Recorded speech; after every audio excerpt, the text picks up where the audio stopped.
هذا القرآن يوحدنا لطريق الخير يوجهنا الله تعالى أنزله ورسول الله معلمنا الحمد لله رب العالمين والصلاة والسلام على سيد المرسلين محمد وعلى آله وصحبه أجمعين أما بعد فأعوذ بالله من الشيطان الرجيم بسم الله الرحمن الرحيم شهر رمضان الذي أنزل فيه القرآن هدى للناس وبينات من الهدى والفرقان صدق الله المولانا العظيم وقال نبينا صلوات الله وسلامه عليه من صام رمضانا إيمانا واحتسابا غفر له ما تقدم من ذنبه أو كما قال عليه الصلاة والسلام. எல்லா புகழும் அல்லாஹ்வுக்கே உரித்தாகட்டுமாக. அவனுடைய சாந்தியும் சமாதானமும் அன்பும் அருளும் ஈடேற்றமும் கண்மணி நாதர் உத்தம நபி தோதர் அஹ்மதே முஜ்தபா முஹம்மதே முஸ்தபா ஸல்லல்லாஹு அலைஹி வஸல்லம் அவர்களின் மீதும் அவர்களின் வழிகாட்டுதல்களை பின்பற்றி நடந்து கொண்டிருக்கின்ற மேலும் நடக்கிருக்கின்ற நல்லடியார்கள் அத்துணை பேரின் மீதும் அல்லாஹுவின் பேரருளும் பெரும் கருணையும் என்றென்றும் நின்று நிலவட்டுமாக. ஆமீன். அல்லாஹுவின் நல்லடியார்களே, இன்னும் சில நாட்களில் ஷஹருல்லாவான அல்லாஹனுடைய புனித மாதம் என்று நம்முடைய முன்னோர்களினால் நம்முடைய சாலிகங்களினால் போற்றப்பட்ட ரமதான் மாதத்தை இன்னும் சில நாட்களில் அடைய இருக்கிறோம். இந்த ரமதான் மாதத்தை நம்முடைய முன்னோர்கள், நம்முடைய சலஃபு சாலிஹீன்கள், சஹாபாக்கள், தாபியன்கள், இமாம்கள், இந்த உம்மத்தில் முளைத்த நல்லோர்கள் அனைவருமே இந்த மாதத்தை எப்படி பயன்படுத்தினார்கள் என்பதனை இந்த ரமதான் அடைவதற்கு முன்னால் நாம் கண்டிப்பாக யோசிக்க வேண்டும். நம்முடைய முன்னோர்கள் எல்லாம் பொதுவாகவே அல்லாஹ்வின் நல்லடியார்களே சாதாரண நாட்களையே தங்களுடைய அமல்களால் சிறப்பாக்கக்கூடியவர்கள். சாதாரண நாட்களையே தங்களுடைய அமல்களால், இறை நெருக்கத்திற்குரிய செயல்களால் அந்த நாளை அவர்கள் சிறப்பாக்கி விடுவார்கள். அப்படியான நல்லடியார்களுக்கு நாளே சிறப்பான நாளாக அமையும் பொழுது அதற்கு அவர்கள் கொடுக்கக்கூடிய முக்கியத்துவம் இன்னும் கொஞ்சம் அதிகமாக இருக்கும் என்பது நாம் புரிந்ததே அல்லாஹ் நல்லடியார்கள். அப்படி ரமதான் மாதம் வருவதற்கு முன்னாலே, அந்த ரமதான் மாதத்தை அடைவதற்கு முன்னாலே அவர்கள் சாலிஹீன்கள் சொல்கிறார்கள், நாங்கள் ரமதான் மாதத்தை அடைவதற்கு 6 மாதத்திற்கு முன்பாகவே நாங்கள் பிரார்த்தனை செய்ய ஆரம்பித்து விடுவோம். யா அல்லாஹ் பல்லிக்னா ரமதான், எங்களை ரமதானை அடைய செய்து விடுவாயாக என்று நாங்கள் 6 மாதங்கள் ரமதானை அடைய செய்வதற்காக பிரார்த்தனை புரிய துவங்கி விடுவோம்.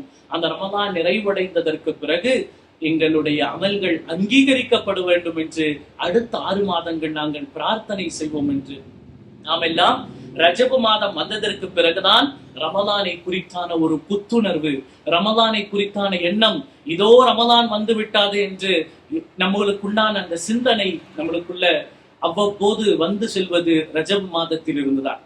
ஆனால் நம்முடைய சாலிஹீன்கள் அவர்கள் 6 மாதத்திற்கு முன்பதாகவே, ஏன் வருடம் முழுக்க அவர்களுடைய சிந்தனை அல்லாஹ்வுடைய மாதமான இந்த ரமலானை சுற்றிதான் என்று நாம் அதனை பார்க்கும் பொழுது அவர்களுக்கு ரமலானுக்கு மேல் இருந்த பேரார்வம், அந்த அமலை எப்படியாவது பயன்படுத்தி இறைவனிடம் ஈடேற்றத்தை பெற வேண்டும் என்ற ஒரு எண்ணம் இருப்பதை அல்லாஹ்வின் நல்லடியார்களே நம்மால் காண முடிகின்றது. உமர் ரலியல்லாஹு தஆலா அவர்கள் ரமலான் மாதத்திற்கு வருவதற்கு முன்னால் அந்த ரமலான் மாதத்தை வரவேற்கும் விதத்திலே உமர் ரலியல்லாஹு தஆலா அவர்கள் சொல்வார்களாம், யா ஷஹர முத்தஹிரு துனூப், எங்களுடைய பாவங்களை எல்லாம் கரைக்கக்கூடிய மாதமே வருக வருக என்று சொல்வார்கள்.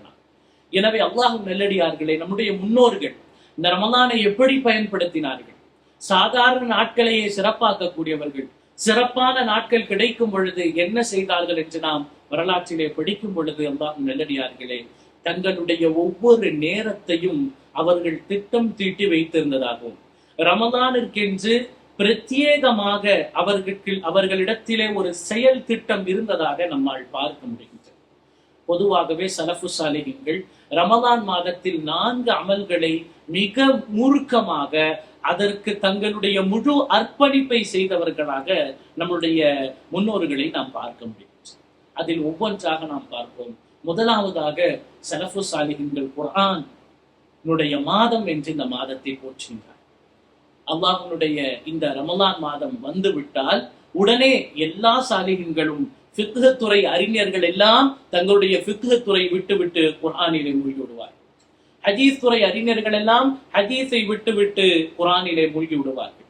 இப்படி எந்தெந்த நம்முடைய இமாம்கள் எந்தெந்த துறைகளில் வல்லுநர்களாக இருக்கிறார்களோ அவர்கள் அனைவருமே ரமலான் மாதம் வந்துவிட்டால் அவர்கள் முழுக்க முழுக்க குர்ஆனிற்காக அதனை பயன்படுத்தினார்கள் என்பதனை நம்மால் பார்க்க முடியும். இமாமுனா மாலிக் ரஹ்மத்துல்லாஹி அலைஹி இந்த உம்மத்திற்கு ஹதீஸை தந்த இமாமுனா மாலிக் ரஹ்மத்துல்லாஹி அலைஹி அவர்கள் முவத்தா என்ற ஒரு அற்புதமான நூலை கொடுத்தவர்கள். முவத்தா மாலிக் எழுதிய இமாம் மாலிக் அவர்கள் ஹதீஸினுடைய மிகப்பெரிய விற்பனர். அப்படிப்பட்ட இமாம் மாலிக் அவர்கள் ரமலான் மாதம் வந்துவிட்டால் உடனே முழுக்க முழுக்க குர்ஆனிலே தங்களை ஈடுபடுத்த துவங்கி விடுவார்கள் என்று சொல்கிறார். அதே போல இமாம் ஷாஃபி ரஹ்மத்துல்லாஹி அலைஹி அவர்கள் ரமலான் மாதத்தில் மட்டும் சுமார் 60 குர்ஆன்களை முடிப்பார்கள். அதாவது திலாவத்தன் பார்த்து இமாம் ஷாஃபி ரஹ்மத்துல்லாஹி அவர்கள் 60 குர்ஆன்களை முடிப்பார்கள். அது அல்லாமல் நஃபீலான தொழுகைகளே மற்ற தொழுகைகளிலே அவர்கள் எத்துணை குர்ஆன்களை முடிப்பார்கள் என்றே தெரியாது என்ற அளவிற்கு இமாமுனா ஷாஃபி ரஹ்மத்துல்லாஹி அவர்கள் குர்ஆனோடு இருந்திருக்கிறார்கள். அதே போல இமாம் அஹ்மத் பின் ஹம்பல் ரஹ்மத்துல்லாஹி அலைஹி அவர்கள் தங்களுடைய எல்லா பாடங்களையும் தங்களுடைய மசாயில்களுக்கான ஃபத்வாக்கள் தாங்கள் எந்த துறையில் மிக ஆழமாக ஆழம் கண்டவர்களாக இருந்தார்களோ அந்த துறைகளை எல்லாம் ஒதுக்கிவிட்டது. ஃபிக்ஹ் துறையா இருந்தாலும் சரி, ஹதீஸ் துறை, அனைத்து பாடங்களுக்கும் விடுமுறை தான். ரமலான் மாதம் குர்ஆனை யோசிக்க வேண்டிய மாதம், குர்ஆனை சிந்திக்க வேண்டிய மாதம், இறைவனோட வார்த்தைகளோடு பின்னி பிணைய வேண்டிய மாதம், அந்த வார்த்தைகளுடைய உள்ளர்த்தங்களை ஆராய வேண்டிய மாதம், அந்த வசனங்களினுடைய ஞானங்களை எடுத்து அவர் அதனை சிந்தித்து அதனை யோசிக்க வேண்டிய மாதம் என்று நம்முடைய சாலிஹீன்கள் குர்ஆனிலே தங்களை முழுமையாக ஈடுபடுத்தியிருக்கின்றார்கள். இமாம் சுஹ்ரி ரஹ்மத்துல்லாஹி அவர்களுடைய பிரபல்யமான கூற்று இது, ஷஹ்ரு ரமலான் ஷஹ்ரு குர்ஆன். ரமலான் மாதமே குர்ஆனுடைய மாதம். அதே போல ரமலான் மாதத்தில் நோன்பு நோற்பது, குர்ஆன் ஓதுவது, அடுத்தவர்களுக்கு உணவு கொடுப்பது, இது தவிர ரமலானில் வேற எந்த அமல்களும் இல்லை என்ற அளவிற்கு நம்மளுக்கு குர்ஆனோட நம்முடைய முன்னோர்கள் ஒன்று போயிருக்கிறார். நம்மளாம் இன்றைக்கு ஒரு குர்ஆனை முடிக்கிறதே மிகப்பெரிய ஒரு வெற்றிக்குரிய செயல்களாக நாம் பார்த்து கொண்டிருக்கிறோம். அல்லாஹ்வின் நல்லடியார்களே, சாலிஹீன்கள் குர்ஆனை விட்டு பிணியாதவர்களாக திரும்ப அந்த குர்ஆனை 60 குர்ஆன்களாக, அதே போல இமாம் கத்தாதா ரஹ்மத்துல்லாஹி அலைஹி அவர்கள் 3 நாட்களுக்கு ஒரு குர்ஆன் முடிப்பவர்களாக, இன்னும் இமாம் இப்ராஹிம் ரஹ்மத்துல்லாஹி அலைஹி அவர்கள் 2 நாட்களுக்கு ஒரு குர்ஆன் முடிப்பவர்களாக, இன்னும் சில சாலிஹீன்கள் மக்ரிபுக்கும் இஷாவிற்கும் மத்தியில் அல்லது அஸரிற்கும் துஹருக்கும் மத்தியில் ஒரு குர்ஆனை முடிப்பவர்களாக. ஏனென்று சொன்னால் ஷஹ்ரு ரமலான் ஷஹ்ரு குர்ஆன். ஏனென்றால் ரமலான் மாதம் நமக்கு கிடைத்ததற்கு குர்ஆன் தான் காரணம். குர்ஆன் மாதம், குர்ஆன் கிடைத்ததால் தான் நமக்கு ரமலான், குர்ஆன் கிடைத்தனால் தான் லைலத்துல் கத்ர், குர்ஆனின் மூலமாகத்தான் அனைத்துமே கிடைத்ததனால் இந்த ரமலான் மாதத்தை முழுக்க குர்ஆனோடு அவர்கள் பிணைத்தார்கள் என்று சொன்னால் அல்லாஹ்வின் நல்லடியார்களை, முதலாவதாக ஷஹ்ரு ரமலான், அது ஷஹ்ருல் குர்ஆன். ரமலான் மாதம் என்பது குர்ஆனுடைய மாதம் என்பதனை நம்மால் புரிய முடிகின்றது. அதற்கு அடுத்தபடியாக சாலிஹீன்கள் தங்களுடைய செயல் திட்டத்திலே நாங்கள் ரமலானை எவ்வாறு பயன்படுத்த போகின்றோம் என்பதனை குர்ஆனிலே மூழ்கியவர்கள் இரண்டாவதாக அவர்களுடைய செயல் திட்டத்திலே இடம்பெற்றிருக்கக்கூடியது கியாமுல் லைல் என்று சொல்கின்றார். கியாமுல் லைல் அதாவது இரவு வணக்கங்களில் திளைக்கக்கூடியவர்களாக இருப்பார். அதே போல இரவு வணக்கங்கள் இல்லாமல் எவ்வளவு நஃபீலான வணக்கங்களில் ஈடுபட முடியுமோ அவ்வளவு நஃபீலான வணக்கங்களிலே ஈடுபடுவார்கள். அவ்வளவு அதிகமான தொழுகைகளிலே அவர்கள் ஈடுபடுவார்கள். எந்த அளவுக்கு என்று சொன்னால் சஹாபாக்கள் எல்லாம் ரமலான் மாதத்திலே பொதுவாகவே அவர்கள் கியாமுல் லைல் என்று சொல்லக்கூடிய தஹஜ்ஜத்தை தங்களுடைய வாழ்க்கை முழுக்க ஹயாத்தாக்கக்கூடியவர்கள். ஆனால் ரமலான் மாதம் வந்துவிட்டால் யுதீலூன கியாமுல் லைல், இரவு வணக்கங்களை மிக நீளமாக தொழுவார்கள். எந்த அளவிற்கு என்று சொன்னால் அப்துல் ரஹ்மான் இப்னு அபீ பக்கர் ரலியல்லாஹு அன்ஹு அறிவிக்கிறார்கள், எங்க வாப்பா கிட்ட இருந்து நாங்க கேட்டேன், எங்க வாப்பாவான அபூபக்கர் சித்திக் ரலியல்லாஹு அன்ஹு அவர்கள் சொன்னார்கள், என்ன குன்னா நன்சரிஃபு ஃபீ ரமலான் மினல் கியாம், எங்களுடைய நேரங்களை நாங்கள் ரமலான் மாதத்திலே கியாம்களில் நின்று வணங்குதலில் இரவு வணக்கங்களிலே நாங்கள் மூழ்குவோம். நாங்க இப்படியே தொழுகையில நின்று கடைசியில சஹர விட்டுருவோம்னு எங்களுடைய வேலையாட்கள் வேகமாக உணவு கொண்டு வந்து அவசரப்படுத்துவாங்க, முன்னாடி வைப்பாங்க என்று இன்றைக்கு நம்மளுடைய சஹரெல்லாம் தூங்கி கடைசி நேரத்துல அவசரப்படுவோம். ஐயோ போயிடுச்சோ, கடைசி நேரத்துல வாங்கு வரைக்கும் டைம் இருக்கோ, எவ்வளவு எந்த பள்ளியில கடைசியாக வாங்கு கொடுக்குறாங்களோ அது வரைக்கும் சஹரை தாமதப்படுத்துவோம், தூங்கி தாமதப்படுத்துவோம். ஆனால் சாலிஹீன்கள் விழித்து அவர்களுடைய வேலையாட்கள் இவர்கள் சஹரை விட்டு விடுவார்களோ என்று நினைத்து அவசரப்படக்கூடிய அளவிற்கு அவர்கள் கியாமுல்லைலை மிக நீளமாக தொழுவார்கள் என்று சொன்னால், இது இரண்டாவதாக அவர்கள் செய்த அமலாக நம்முடைய ஸலஃபு ஸாலிஹீன்கள் சொல்கிறார்கள். அதே போல உமர் இப்னு கத்தாப் ரலியல்லாஹு தஆலா அவர்கள் உபய் இப்னு கஅப் ரலியல்லாஹு தஆலா தமீமுத் தாரி ரலியல்லாஹு தஆலா இரவு தொழுகைக்கே நியமிக்கப்பட்ட 2 சஹாபிகள் இவர்கள். எந்த அளவுக்கு இவர்களை உமர் ரலியல்லாஹு தஆலா அவர்கள் கியாமுல் லைல தொழ வைக்க சொல்லியிருக்கிறாங்கன்னு சொன்னா, 2 பேருமே பயங்கரமான காரிகள். உமர் ரலியல்லாஹு தஆலா 100 வசனம் ஓதணும்னு சொல்லுவாங்க. 100 வசனங்கள் நீங்கள் ஓதணும். ஒரு ரக்காத்திலே 100 வசனங்களை மிக நிறுத்தி நிதானமாக, எந்த அளவிற்கு உடனிருந்த சஹாபாக்கள் எல்லாம் துணை கீழே விழுந்து விடுவோமோ என்ற அச்சத்தில் ஏதோ மீது தாங்கள் சார்ந்தவர்களாக அவர்கள் அந்த இரவு வணக்கங்களில் ஈடுபடுவார்கள். இன்னும் சில டைம் அந்த கியாமுல்லைல் அவர்கள் எரியாமலே ஃபஜ்ர் வரைக்கும் போயிடும் என்று அவர்கள் கடைசி 10 இரவுகளில் மட்டும் அல்ல, அல்லாஹ்வின் நல்லடியார்களே, ரமலானுடைய ஒவ்வொரு இரவுகளும் அவர்கள் விழித்துக் கொண்ட இரவுகளாக, ரப்போடு தங்களுடைய எல்லா உறவுகளையும் புதுப்பிக்கக்கூடிய நேரங்களாக, இறைவனோடு பிரத்யேகமாக உரையாடக்கூடிய நேரங்களாக உமர் ரலியல்லாஹு தஆலா அவர்கள் எல்லாம் இரவு முழுக்க அவருக்கு ஷெட்யூல் இருக்கும். இரவு முழுக்க அவர்கள் இஹ்யாவுல்லை அந்த இரவை உயிர்ப்பிப்பார்கள். பாதி இரவு வந்ததும் தங்களுடைய குடும்பத்தை எழுப்புவாங்க. உங்களுடைய குடும்பங்களை தொழுகைக்காக நீங்கள் ஏவுங்கள் என்று உமர் ரலியல்லாஹு தஆலா இந்த வசனத்தை ஓதிட்டே தன்னுடைய குடும்பத்தை அவர்கள் எழுப்புவார்கள் என்று நமக்கு சொல்லித்தரார். அதே போல அவர்களுடைய மகனான அப்துல்லாஹ் இப்னு உமர் ரலியல்லாஹு தஆலா அவர்கள் ஒரு சின்ன விளக்கு எடுத்துட்டு மஸ்ஜிது நபவிக்கு போனானா அவர் பள்ளியிலிருந்து வெளியே வரதை நாங்கள் ஃபஜ்ருக்கு தான் பார்ப்போம். அந்த அளவிற்கு அவர்கள் கியாமுல்லைலே ஈடுபடக்கூடியவர்களாக இருந்தார்கள் என்று அல்லாஹ்வின் நல்லடியார்களே, அந்த இரவை முழுக்க அவர்கள் பயன்படுத்தக்கூடியவர்களாக இருந்தார். ஏனென்று சொன்னால், எந்த இரவை அல்லாஹ் சுப்ஹானஹு வ தஆலா தங்களுடைய பொருத்தத்திற்குரிய இரவாக வைத்திருப்பானோ என்று தெரியாமல் அதனுடைய தேடுதலின் அடிப்படையில் அவர்கள் தங்களுடைய எல்லா இரவுகளையும் அல்லாஹ்விற்காக விழித்து அதனை பயன்படுத்தினார். இது இரண்டாவது அவர்களுடைய செயல் திட்டத்திலே இருக்கக்கூடிய விஷயம். மூன்றாவதாக நம்முடைய சாலிஹீன்கள் மூழ்கியது, தங்களுடைய செயல் திட்டத்திலே இணைத்துக் கொண்டது இன்ஃபாக், கொடுப்பது, பிறருக்கு கொடுத்து உதவுவது. பொதுவாகவே அவர்களுடைய ஜூதிற்கும் அவர்களுடைய குடைத்தன்மைக்கு நம் சாதாரண நாட்களிலே சொல்ல வேண்டாம், அவ்வளவு வாரி வாரி வழங்கக்கூடியவர்கள் சஹாபா. அப்படியானவர்கள் ரமலான் மாதம் வந்துவிட்டால் அவர்களுடைய கொடுக்கக்கூடிய விஷயம், நபி ஸல்லல்லாஹு அலைஹி வஸல்லமுடைய பயிற்சி பட்டறையிலே பயின்றவர்கள் அல்லவா. புயல் அடிக்க காற்றடிக்கக்கூடிய வேகத்தை விட நபி ஸல்லல்லாஹு அலைஹி வஸல்லம் ரமலான் மாதம் வந்துட்டா கொடுத்துக்கிட்டே இருப்பாங்க. எவ்வளவு கொடுக்க முடியுமோ கொடுப்பார்கள். அப்ப அவர்களுடைய பாசறையில் பயின்ற மாணவர்கள் எப்படி இருப்பார்கள்? அதனால் தான் இமாம் ஷாஃபி ரஹ்மத்துல்லாஹி அலைஹி அவர்கள் இப்படி சொன்னார்கள், ரமலான் மாதத்திலேயே ரொம்ப ஒரு மனுஷனுக்கு ஒரு செயலை மிகச்சரியாக செய்யணும், ஒரு மனிதனுக்கு மிக சிறப்பான செய்யணும்னு ஆசைப்பட்டா அவன் சதக்கா அதிகமா செய்யணும். ஏன்னா நபி ஸல்லல்லாஹு அலைஹி வஸல்லம் ரமலான் மாதம் வந்து விட்டால் சதக்காவை மிக அதிகமாக கொடுப்பார்கள். அதே போல இப்னு உமர் ரலியல்லாஹு தஆலா அவர்கள் நோன்பு வச்சாங்கன்னு சொன்னா, வலா யுஃப்திரு இல்லா மஅ மசாகீன், மிஸ்கீன்களோடு இல்லாமல் இஃப்தாரை செய்ய மாட்டாங்க. மிஸ்கீன்களோட தான் இஃப்தார். நோன்பு துறக்கிறதுக்கு பக்கத்துல தங்களை சுற்றிலும் மிஸ்கீன்கள் இருந்தால்தான் அப்துல்லாஹ் இப்னு உமர் ரலியல்லாஹு தஆலா அவர்கள் நோன்பை திறப்பார்களாம். எந்த அளவுக்கு? அதே போல நோன்பை திறந்த பிறகு எத்திலல் மஸ்ஜித் நபவி, மஸ்ஜித் நபவிக்கு வந்த பிறகு ஃபயுஸல்லி மக்ரிப் தொழுததுக்கு பிறகு சும்ம யذهபு இலா பைத்திஹி வ மஅஹு மஜ்மூஅத்துன் மினல் மசாகீன், திரும்பி தங்களோடு மிஸ்கீன்களுடைய ஒரு கூட்டத்தையே வீட்டுக்கு கூட்டிட்டு போவார். அங்க தனக்கான சாப்பாடை தயார் பண்ணி மிஸ்கீன்களோடு அமர்ந்து சாப்பிடுவார். எந்த அளவுக்குன்னு சொன்னா, இவர் இப்படி அடுத்த விஷயங்களுக்கு கொடுத்து கொடுத்து இவருடைய உடல் ரொம்ப சோம்பி போயிருக்கு.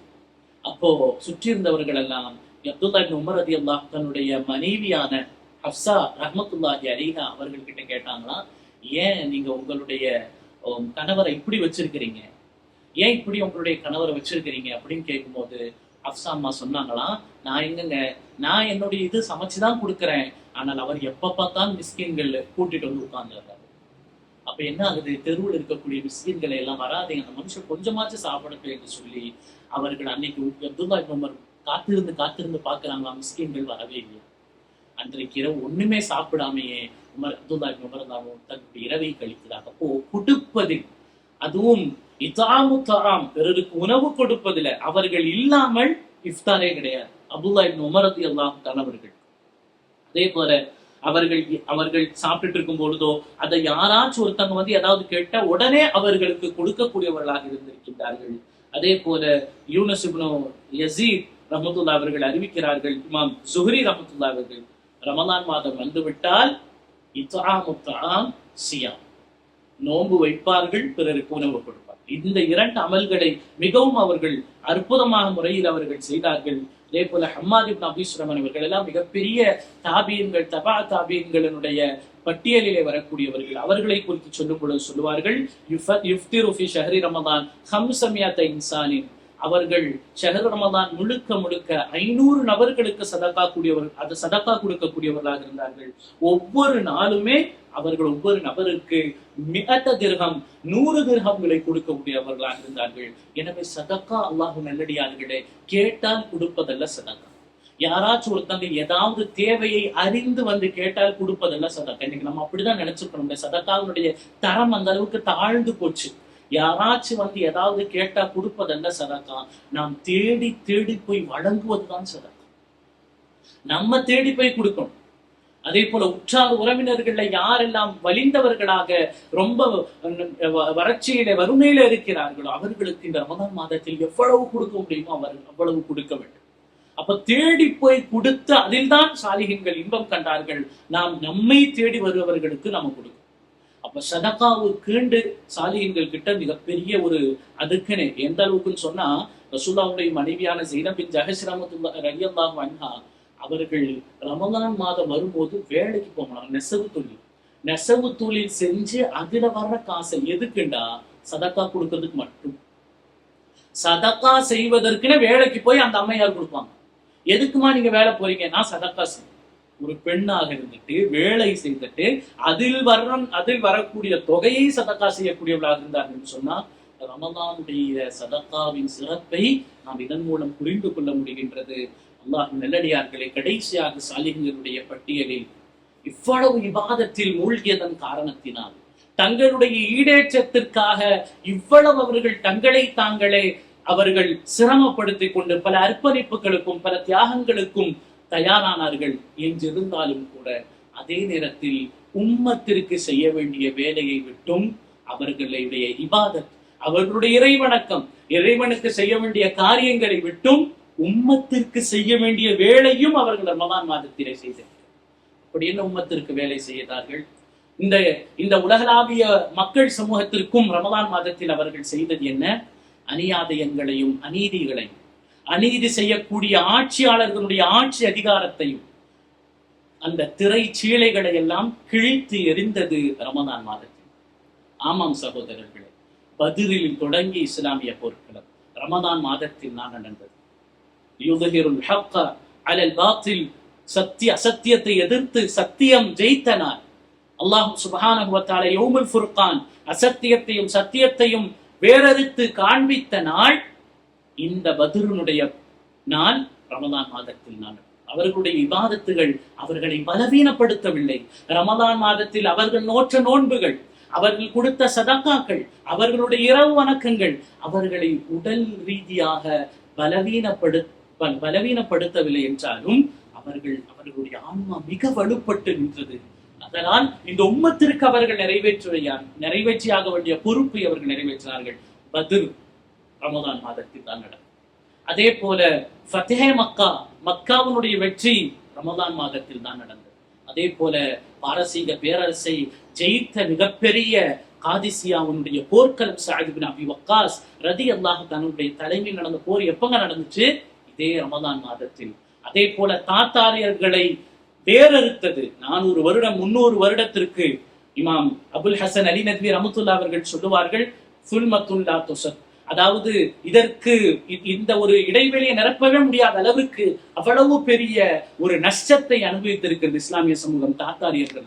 அந்த தாத்தாரியர்கள் வேறறுக்கப்பட்ட மாதம் யௌமு ஸல்லாகா என்று சொல்லக்கூடிய மிகப்பெரிய போர் இதே ரமதான் மாதத்தில் தான் நடந்தது.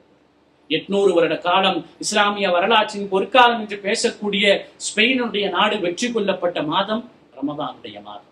பூமிகளிலே மிக வளமான பூமி என்று போற்றக்கூடிய யூப்ரட்டிஸையும் நைலையும் தன்னகத்தை கொண்ட எகிப்து என்ற மிகப்பெரிய மாநகரத்தை ஜெயிச்சதும் இந்த ரமதானுடைய மாதம். செங்கிஸ்கானை வீழ்த்தியது ரமதானுடைய மாதம். இப்படி இஸ்லாமிய உம்மத், நம்முடைய சலஃபு சாலிஹீன்கள் இறைவணக்கத்தில் தங்கள் மூழ்கி போனாலும் கூட இந்த உம்மத்திற்கும் அந்த இறைவணக்கத்தின் மூலமாக தாங்கள் பெற்ற அந்த ஆன்மாவின் பலத்தை கொண்டு இந்த உம்மத்திற்கான ஈடேற்றத்தையும் இதே ரமதானில் தான் செய்திருக்கிறார்கள். இதுதான் அவர்களுடைய பட்டியல். இந்த ரமதான் 4 விஷயங்கள் இருக்கும். முதலாவது, அவர்கள் குர்ஆனிலே மூழ்குவார்கள். 2வது, கியாமுல் லைலிலே மூழ்குவார்கள். 3வது, இன்ஃபாக்கிலே மூழ்குவார்கள். 4வது, ஜிஹாது ஃபீ சபீலில்லாஹ், அல்லாஹ்வுடைய பாதையில் அறப்போர் புரிவதில் மூழ்குவார்கள். இதுதான் சலஃபு சாலிஹீனுடைய ரமதான் மாதத்தில் அவர்கள் செய்யக்கூடிய நற்காரியங்கள். அல்லாஹ் நல்லடியார்களே, கொஞ்சம் யோசித்து பாருங்கள். நம்முடைய நிலைமை எந்த அளவுக்கு மோசமாக போய் கொண்டிருக்கின்றது. பல ரமதான்கள் நம்மை வந்துவிட்டு போகுது. ஆனால் உலமாக்கள் சொல்றாங்க, ஒருத்தனுடைய வாழ்ந்த வாழ்க்கைக்கு ஒரே ஒரு ரமதான் மட்டும் இறைவனிடம் ஏற்றுக்கொள்ளப்பட்டு விட்டால் அவனுடைய ஒட்டுமொத்த வாழ்க்கைக்கான ஈடேற்றத்திற்கு அந்த ரமதான் போதுமானதுன்னு சொல்றாங்க. என்னுடைய வாழ்க்கையில் 10 ரமதான் சென்று விட்டது, 20 ரமதான் சென்று விட்டது, 30 ரமதான் சென்று விட்டது. எந்த ரமதானை குறித்து நாம் ஈடேற்றம் அடைந்தோம் என்று நமக்கு தெரியவில்லை. அதனால் தான் நபி ஸல்லல்லாஹு அலைஹி வஸல்லம் அவர்கள் சொன்னார்கள், யார் இந்த ரமதான் மாதம் என்ற ஒரு அற்புதமான வாய்ப்பு இறைவனை நெருங்குவதற்காக கிடைத்து விட்டோம், எவன் அதனை பயன்படுத்தவில்லையோ அவன் நாசமாகட்டும் என்று சொன்னார்கள். அல்லாஹ் நல்லடியார்களே, மிகப்பெரிய ஒரு சங்கைக்குரிய மாதம் நம்மை எதிர்நோக்கி இருக்கின்றது. அதனை வரவேற்பதற்கு பல ஆயத்த செயல்களில் ஈடுபட வேண்டும். நல்ல ரீதியில் அந்த ரமதானை வரவேற்று முன்னோர்கள் எப்படியான செயல் திட்டத்தை வடிவித்து தங்களுடைய நல்ல அமல்களால் இந்த ரமதானை அலங்கரித்த அதனைகளை அந்த ரமதானை அற்புதமான முறையில் வழி அனுப்பி வைத்தார்களோ அப்படியான சங்கைக்குரிய முறையிலே நாம் இந்த ரமதானை வரவேற்போம். அந்த ரமதானை வழி அனுப்புவோம். அல்லாஹ் சுப்ஹானஹு வ தஆலா இந்த ரமதான் மாதத்தை அடையக்கூடிய பாக்கியத்தையும் அந்த ரமதான் மாதத்தை நற்காரியங்களால் அலங்கரிக்கக்கூடிய பாக்கியத்தையும் அதற்கான ஆரோக்கியத்தையும் அதற்கான ஆர்வத்தையும் ஈமானிய எதிர்பார்ப்பையும் அல்லாஹ்விற்கான கூலியினுடைய எதிர்பார்ப்பையும் எதிர்பார்த்தவர்களாக அல்லாஹ் சுப்ஹானஹு வ தஆலா இந்த ரமதானை அடைய செய்வானாக. ஆமீன். வாஹிரு தஅவானா அனில் ஹம்துலில்லாஹி ரப்பில் ஆலமீன். والسلام عليكم ورحمة الله وبركاته. هذا القرآن يوحدنا لطريق الخير يوجهنا. الله